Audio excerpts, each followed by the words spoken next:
Hello, and thank you for joining us on the Nikki Maduro Show.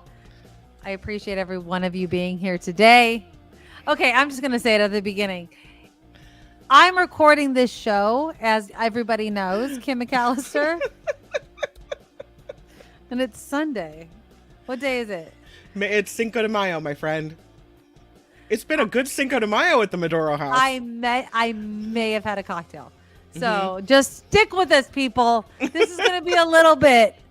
It's going to be a little bit. That's all I'm saying. It's going to be good times. What it's going to be. Click that thumbs up and that subscribe button and that bell so you don't miss a moment of the drunk ass Nikki. We do have a good show though. I have been working. I'm just I'm a little hot. I feel like a little flushed. But anyways, we're going to talk about Republicans. Kristi Noem and Tim Scott. People are auditioning Kim for the VP spot. And I am telling you, I don't know what's wrong with Tim Scott and Kristi Noem, which I would argue are one of the biggest names, maybe not the front runners, but big names because obviously they're in politics of being VP. But my problem with the Republican Party is they just don't know how to tell the truth. They just can't seem to do it. No. So we're going to play a couple videos. I want to start with Tim Scott, though, because I don't want to be like one of the token people like, oh, it checks box. But Tim Scott checks boxes, right? He's like is he still the only black Republican senator? I don't know. There might have been another one. I think there's another one now. But he used to be the only black Republican senator, which is a lot of pressure. You can be conservative. And then if you're black, it's a lot of pressure to like represent, right? But this is my problem with Tim Scott. He knows he's full of crap. He knows it. He's called on it. And he's still... Do you think he knows it? I mean, if he knew it, he wouldn't be full of crap. He must believe the S he's shoveling. Okay, I'm going to play this video. And you tell me in the comments, and Kim, yourself, he knows what he's doing. He's not an idiot. He's been in politics for a while. But my problem with Tim Scott is you can act like you're, oh my God, I don't need to be black and a Democrat, but you do need to be a human being and tell the freaking truth. Yeah. And the truth of the matter is he does not know how not to bend the knee to Donald Trump. Let's play this video. He said that he won Wisconsin falsely, Senator. So again, to the point, you voted to certify the election results of 2020. It's the exact opposite of what you said and did after 2020. Why would you want to be on a ticket with someone where there's such a fundamental difference? There is clear facts here. President Trump himself said he expects this election to be fair, he expects it to be honest, and he expects to win. That's what the presidential candidate should expect, and I expect the exact same thing. Okay, I'm going to stop right there. But if he doesn't win, Tim Scott, what is Donald Trump going to say then? That's the problem. He's already laying the groundwork. Right. He's already said if it's not fair, he's not even ruling out the possibility of violence. Exactly. Like it's fair if I win. There's cheating if I'm not. But let's keep hearing from Senator Tim Scott. And frankly, the American people agree with him. This is an issue that is not an issue, so I'm not going to make it an issue. Well, Senator, will you commit to accepting the election results of 2024? Bottom line. Let's listen. At the end of the day, the 47th president of the United States will be President Donald Trump, and I'm excited to get back to low inflation, low unemployment. Wait, Senator, yes or no? Yes or no? Will you accept the election results of 2024 no matter who wins? That is my statement. But is it just yes or no? Will you accept the election results of 2024? I look forward to President Trump being the 47th president. You could ask him multiple times. Senator, just a yes or no answer. So the American people will make the decision. But I don't hear you committing for President Trump. That's clear. I don't hear you committing to the election results. Basically, what he's saying, people, is if Donald Trump wins, yes. And if he doesn't, I'm going to raise hell and I'm going to bend the knee and I'm going to be a little puppet for Donald Trump. Otherwise, he would just say yes. If there's no question. And I'm going to say this as well. Donald Trump, after this election, can exercise any legal means necessary to confirm the results of the election. That's legal. What you cannot do is a repeat of what happened last time, which is even when it was certified, scrutinized, you still call it fake because you lost. That's what I won't put up with. Will you commit to accepting the election results? This is why so many Americans believe that NBC is an extension of the Democrat Party. At the end of the day, I said what I said. I know that the American people, their voices will be heard, and I believe that President Trump will be our next president. You're an ass. I'm sorry. Like, he didn't answer the question. He didn't answer the question. Because he won't. Because MAGA will come after him. Like, how hard is it, Kim? Like, seriously, how hard is it to be? Look, if people are voting and there's no huge discrepancy and it's not close, like, so in San Jose, between Sam Liccardo, Evan Lowe, and Joe Simidian, we're talking 5 votes. 5 votes. Get a recall. And then what happened after they counted the ballots by hand, whatever, they accepted it. Joe Simidian was like, I accept the results. It's going to be Evan Lowe and Sam Liccardo. That's how adults do it in the United States of America. You want to know how MAGA does it? You want to know how Tim Scott, I'll do whatever Trump tells me to do, does it? Oh, I'm going to hem and haw. And well, as long as it's no. Tim Scott. As long as it goes our way. As long as it goes our way. We're going to flick ourselves down on the floor of the grocery store and throw a tantrum like a toddler until we get what we want. Right. No. And Tim Scott. They're all in timeout. All of them. Timeout. But, okay. So now let's move on because Tim Scott, whatever. And I'm not even going to use what I consider racist nicknames for Tim Scott. No. I just think he's just like every other Republican that's going to bend the knee to Donald Trump, right? Donald Trump will use you until you're no good to him anymore, and then you're gone. But Kristi Noem. The dog killer. She's an idiot. I mean that with all the respect in the world. Okay. She does not know how to read the room, and she is doubling down. And this is what I mean by Republicans, many, not all, seem incapable of just telling the truth. Just tell the truth. It's not hard. You can wrap yourself around the truth. Like, okay, well, that's not true. This is true. And you don't have to figure out what lie you told. So remember, Kristi Noem is the one that shot her dog because her dog ate like chickens and killed chickens and in front of her neighbor and doubled down on it. Like, this is what we do on the farm, whatever, weirdo. But here she is again, not able to just admit things in public. And so here is another vice president contender. Talk about meeting some world leaders and one specific one. Quote, I remember when I met with North Korean dictator Kim Jong-un. No. I'm sure he underestimated me, having no clue about my experience staring down little tyrants. I've been a children's pastor after all. Did you meet Kim Jong-un? Did you, Kristi? Well, as soon as this was brought to my attention, I certainly made some changes and looked at this passage. And I've met with many, many world leaders. I've traveled around the world. As soon as it was brought to my attention, we went forward and have made some edits. So I'm glad that this book is being released in a couple of days and that those edits will be in place and that people will have the updated version. Okay, so now I'm going to play the question for you. But again, Kristi Noem, there is, I forgot. I don't know what the editor did there. And then there is literally knowing what's in your book. So you did not meet with Kim Jong-un. That's what you're saying. I met with many, many world leaders.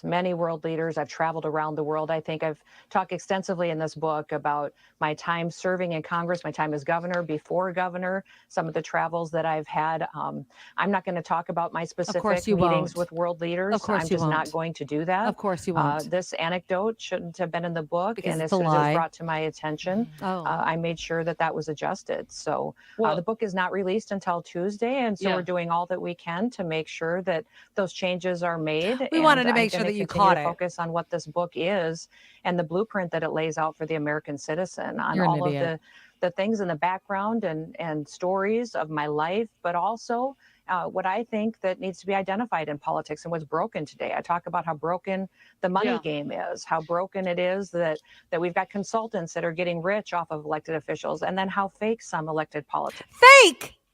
Fake? How about fake stories? Are. Every single person in this country wants someone in elected office that's a human being that doesn't say they're perfect. I take responsibility for that being in the book. And as soon as it was brought to my attention, I asked for it to be changed. So I'm glad that the release date is in a couple of days, and we're excited to talk to America about my new book, No Going Back. So you talk about your time in the Armed Services Committee from 2013 to 2015. in that period of time, the leader of South Korea was a female president. I'm wondering, who is it that you confused Kim Jong-un with?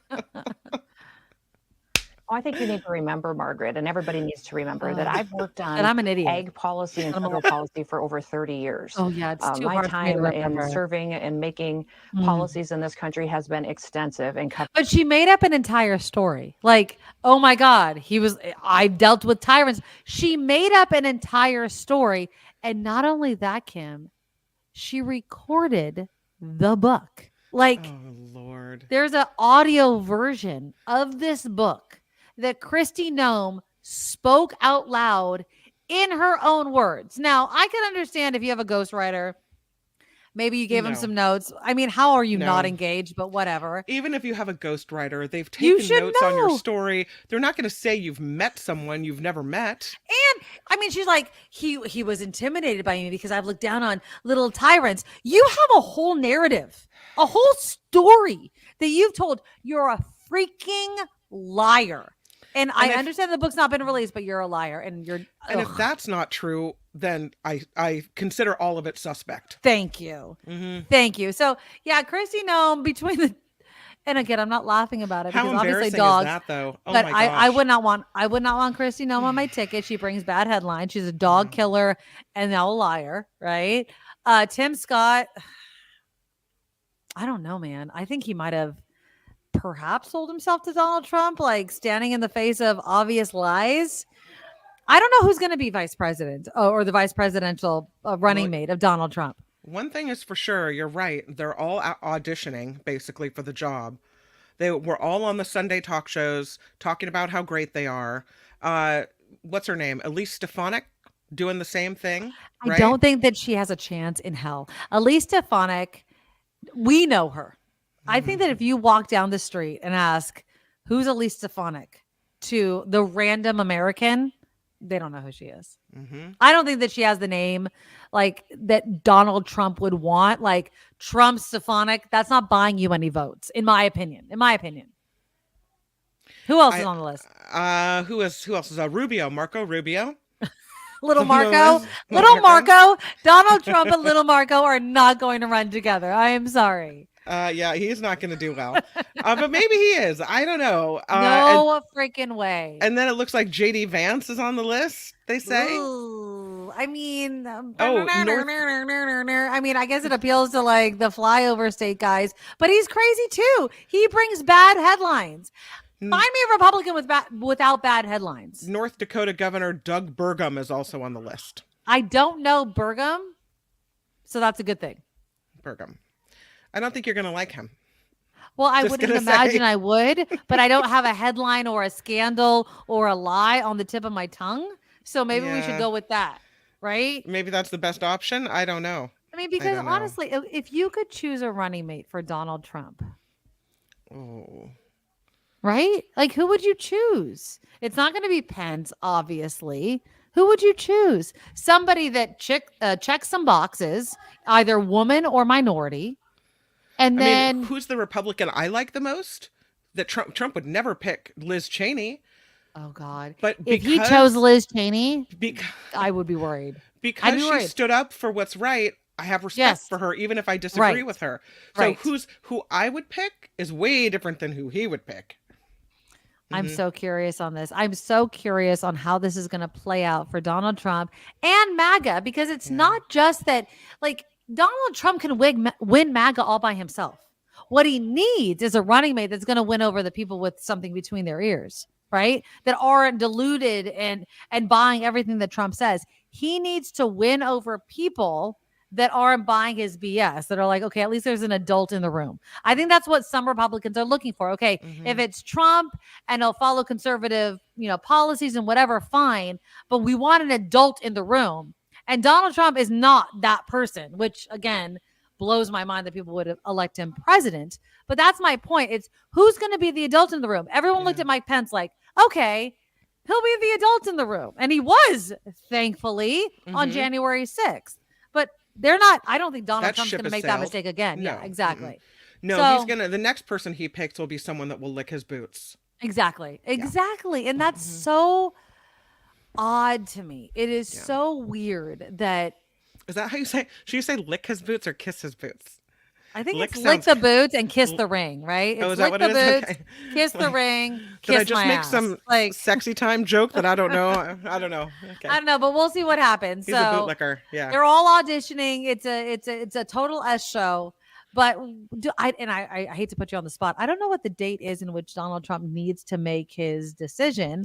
I mean, obviously the convention that's coming up, but at what point does Donald Trump need to be like, this is my running mate? It's not anytime soon, but I think it would help him if he chose somebody that was mature, kind of the adult in the room, to get the attention off of all of his court problems, the Yeah. fact that he's an alleged criminal, and do something else with it. So who knows? Yeah, I don't have an exact date for you. I'm gonna keep looking it up though. So when does Trump need to I typed that in and it choose said YB? when will he? Probably before the the convention, right? Right, obviously. Before But the yeah, candidate so we'll see what election. happens. The Yeah. Republican National Convention is in July. So it's the middle of July. So we'll see. Between now, so May 5th, June, so 2 months. In the next 2 months, Donald Trump needs to make his decision about what he is going to Mhm. do or not do. But it's going to be a bit crazy, absolutely crazy. So we shall see. Wow. All right. The things We'll they let, say and how they're embarrassing themselves.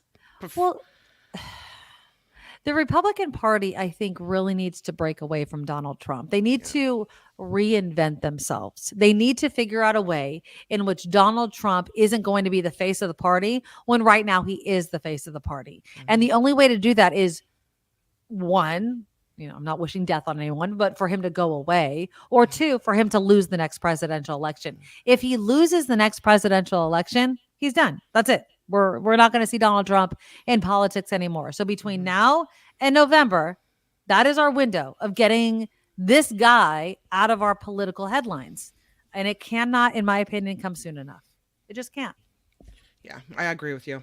I'm done talking about him. Exactly. But yet we still have to. And so We let's have move to, on. and we have Yeah. and of course this week we're going to cover his court hearings and things like that. We're not going to go in depth all the time because again, it's going to take a while, but Yeah. I'm just saying it's I cannot understand why Donald Trump is the end all be all for Republicans. Oh. For some reason you're on mute again. But let me tell you something, and that is one of the things that made me most proud is how those journalists just didn't let up. Despite the questions that they were asking, the non-answers, they just did not stop. And I love that. Can you hear me? Now I can. Yeah. Now you're back. Oh, now you're muted again. It's like a mute. There you go. Can you hear me? Yes.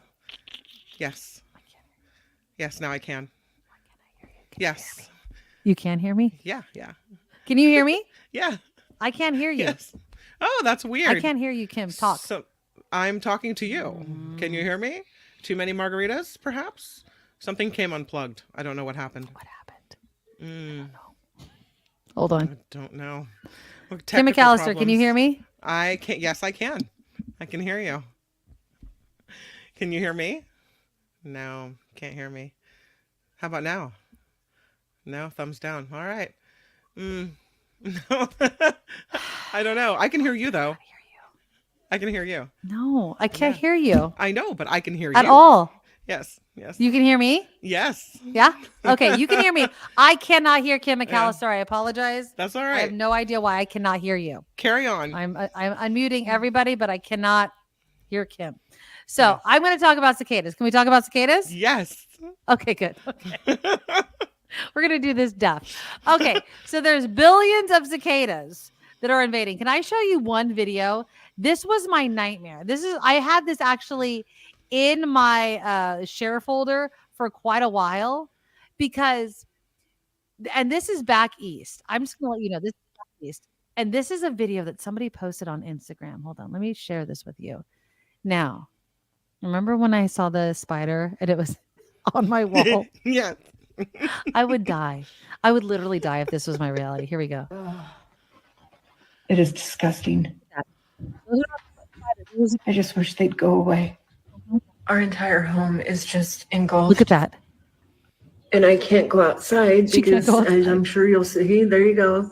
They are under our patio and they just randomly let go and they fall. And with the fusion in my neck, I can't risk one of them landing on me and me reacting and hurting my neck. It's just Look at maddening. I haven't been able to Oh. sleep in 2 nights because knowing they're out here, Yep. it's just freaking me out. My hell. If I opened my door and I saw all of those cicadas, Yeah. I'm done. I'm never leaving the house again. But apparently billions of cicadas are invading the US like I just showed you. They're starting on the East Coast. Can I show this picture? I want to show this picture to you guys because this is kind of how the cicadas it apparently it happens every 15 to 17 years. But here's a map of how it looks. So see how they're on the East Coast, North Carolina, Atlanta, Georgia, St. Louis, and they're making their way over. So the question is California going to get eventually all of these cicadas? We have our own cicadas, but they say it turns out having dozens of species of cicadas in the Golden State, it's not going to be like what they're seeing on the East Coast.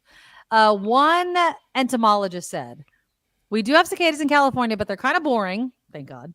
Our cicadas come out, but they only come out in little dribbles, so we don't pay much attention to them.